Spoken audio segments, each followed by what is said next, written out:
बिस्मिल्लाहिर्रहमानिर्रहीम। मैं हूं मोहम्मद अरहम और आप देख रहे हैं base academy. Second year mathematics में हम एक्सरसाइज 4.5 से पहले जो थ्योरेटिकल पोर्शन है जिसमें दो एग्जांपल्स हमारी शामिल हैं उसे देखेंगे। इसमें हमारे पास एग्जांपल नंबर 1 है, कहता है find an equation of each of the line represented bye.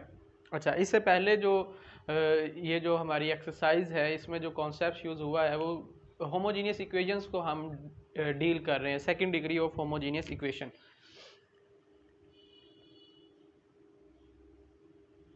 Second degree homogeneous equations.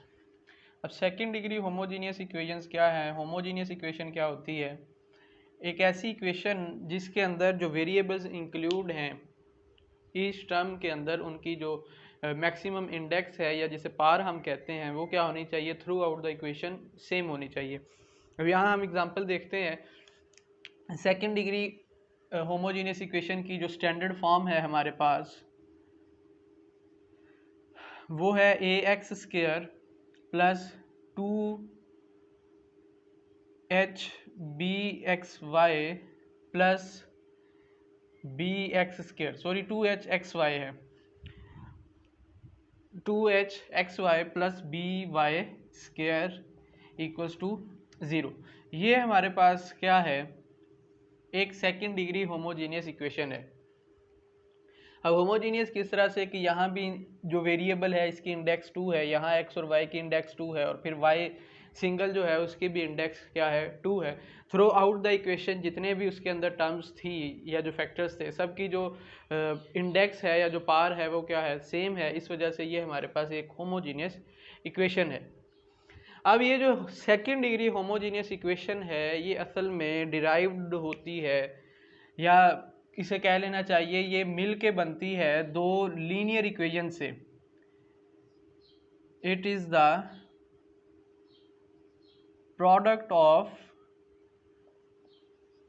To linear equations. इसका मतलब अगर हम दो लीनियर इक्वेशंस को मल्टीप्लाई करते हैं और वो एक जो है सेकेंड डिग्री होमोजीनियस इक्वेशन बन जाती है तो वो आपके पास उन दो जो आपकी लीनियर इक्वेशंस थी उनकी जॉइंट इक्वेशन कहलाएगी। ये हमारे पास क्या कहलाएगी? Joint equation, sorry equation. ये एक इक्वेशन है मेरे पास a x plus b y equals to 0 और कोई दूसरी इक्वेशन है वो है मेरे पास b x plus a y equals to 0। ये दो लीनियर इक्वेशंस हैं, दो लाइंस की इक्वेशंस हैं। आप इन दोनों को क्या करते हैं? मल्टीप्लाई करते हैं। जब मल्टीप्लाई करेंगे तो आपके पास ये कोई इस तरह की फॉर्म बन जाएगी, a b x square plus b square x y plus a square x y plus a b y square equals to 0, कुछ भी। तो अब ये जो आपके पास यहाँ एक्स स्क्र है, ठीक है, फिर यहाँ एक्स वाई आ जाएगा और फिर वाई स्क्र, ये इन दो लीनियर इक्वेशंस की क्या कहलाएगी? फिर ये एक जॉइंट इक्वेशन कहलाएगी।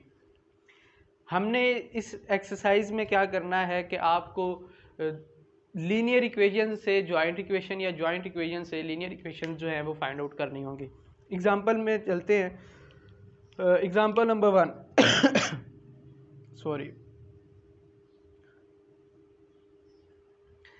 कहते हैं find an equation of each of the line represented by 20x square plus 17xy minus 24y square equals to 0।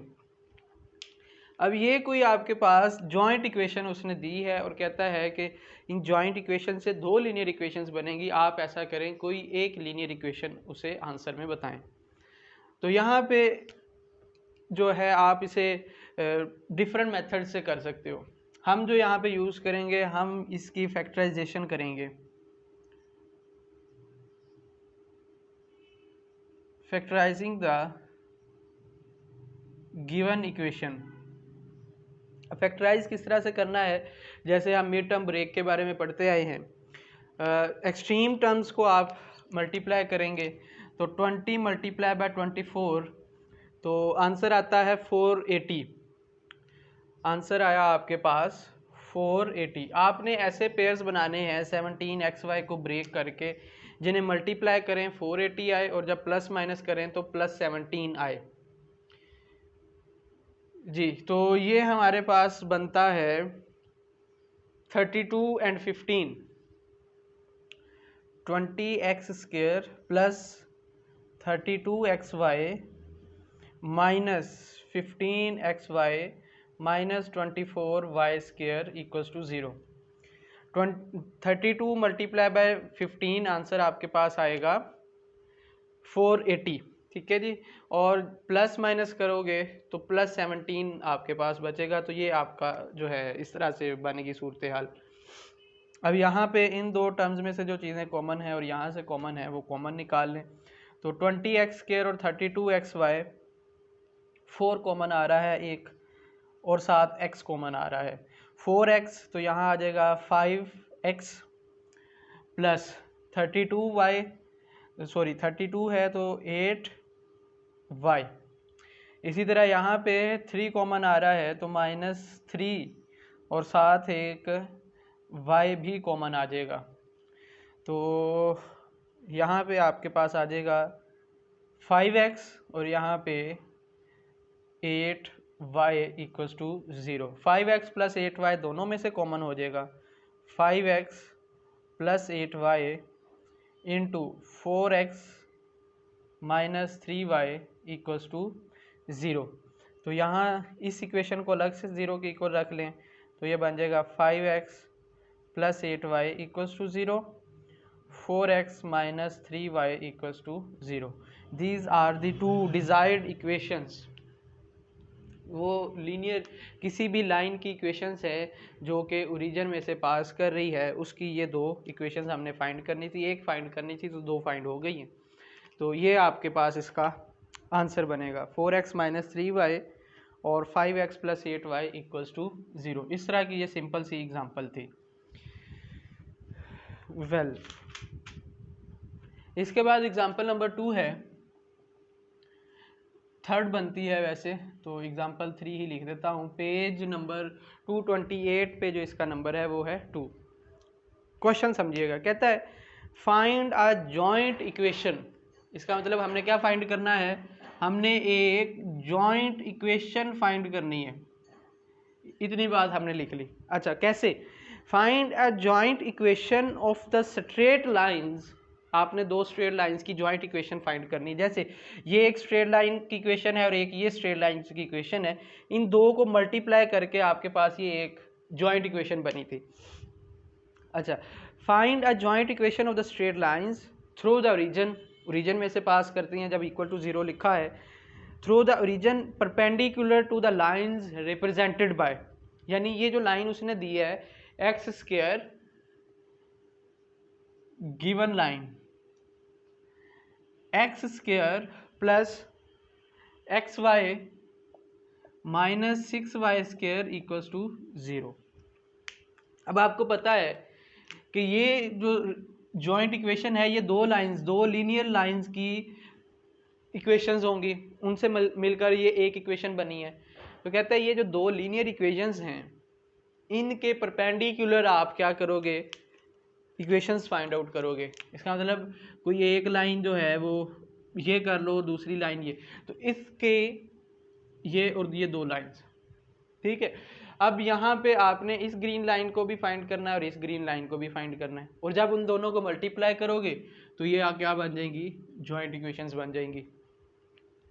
तो पहले हम क्या करते हैं, हम लीनियर इक्वेशंस फाइंड करते हैं इस इक्वेशन की।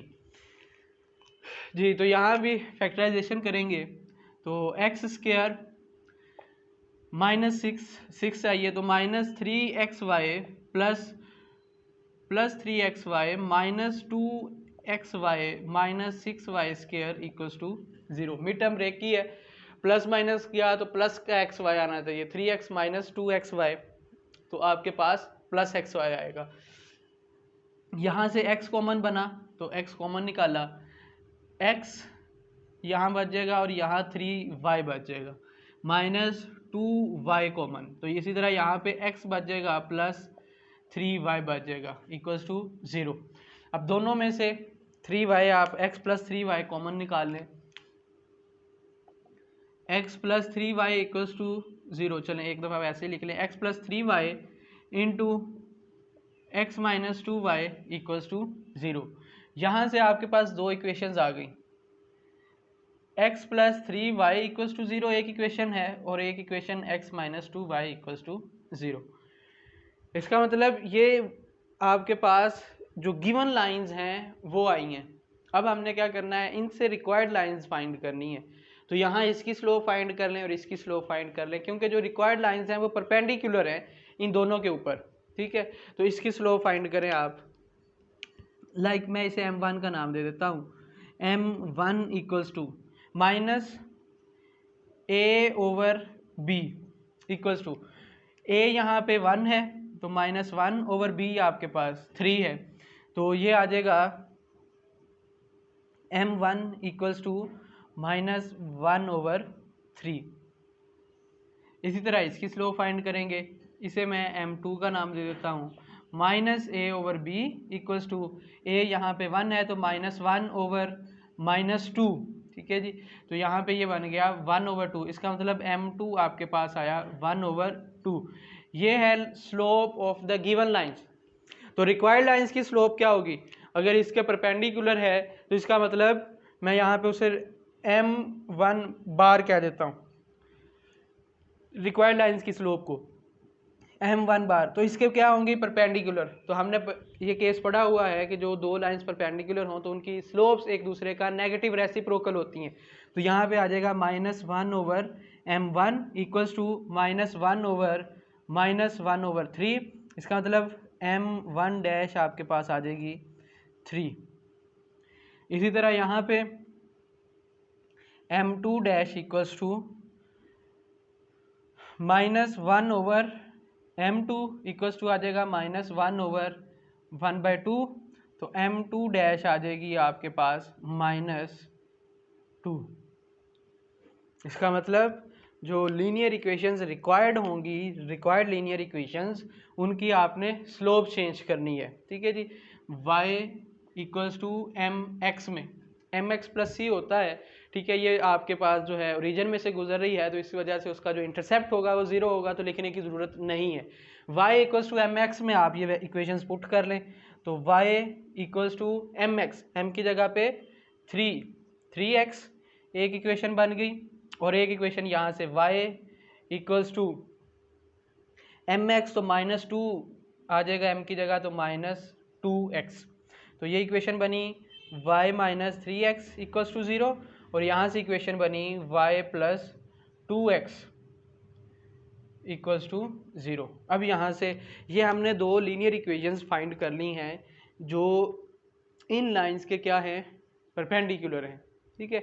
अब हमने एक्चुअल में तो जॉइंट इक्वेशंस फाइंड करनी है जो इस लाइन के परपेंडिकुलर होगी, ठीक है।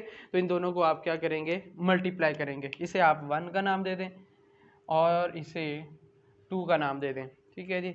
तो मल्टीप्लाइंग 1 एंड 2 यहाँ पे लिख लेते हैं, y minus 3x into y plus 2x equals to 0।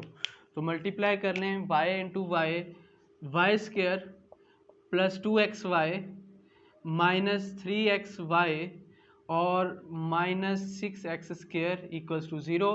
तो ये बन गई y square minus XY minus 6x square equals to 0। तो ये आपके पास जो है रिक्वायर्ड जॉइंट इक्वेशन है, ठीक है जी। जी, तो ये था अभी का लेक्चर। इंशाल्लाह नेक्स्ट लेक्चर से हम जो है एक्सरसाइज स्टार्ट करेंगे। तब तक अपना और चैनल का ख्याल रखिएगा। अल्लाह हाफिज़।